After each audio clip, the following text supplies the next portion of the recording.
দায়বোধ থেকে আমরা আরো ভালো কিছু করার চেষ্টা করব, পরিশ্রম করার চেষ্টা করব। আমরা শ্রমিকের অধিকার প্রতিষ্ঠার চেষ্টা করব। আমরা অর্থনীতিকে মানে দুর্বৃত্ত পুঁজি থেকে অর্থনীতিকে সরানোর চেষ্টা করব। আমরা দেশের ব্যবসায়িক সক্ষমতা বৃদ্ধি করব, দেশে চাকরি সৃষ্টি করার জন্য বিনিয়োগের জন্য সহায়ক ভূমিকা পালন করব।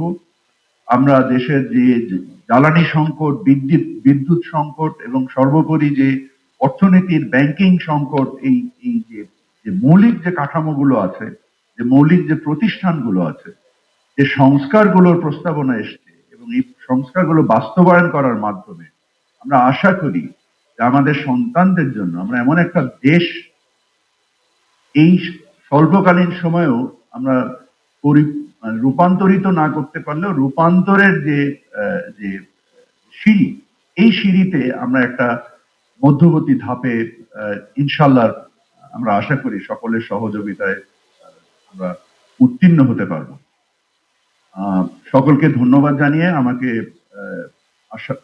আসতে বলার জন্য এবং আপনাদের কথা শুনে অনুপ্রাণিত এবং দায়বোধের সাথে আমি আমার বক্তব্য শেষ করছি। আসসালামু আলাইকুম।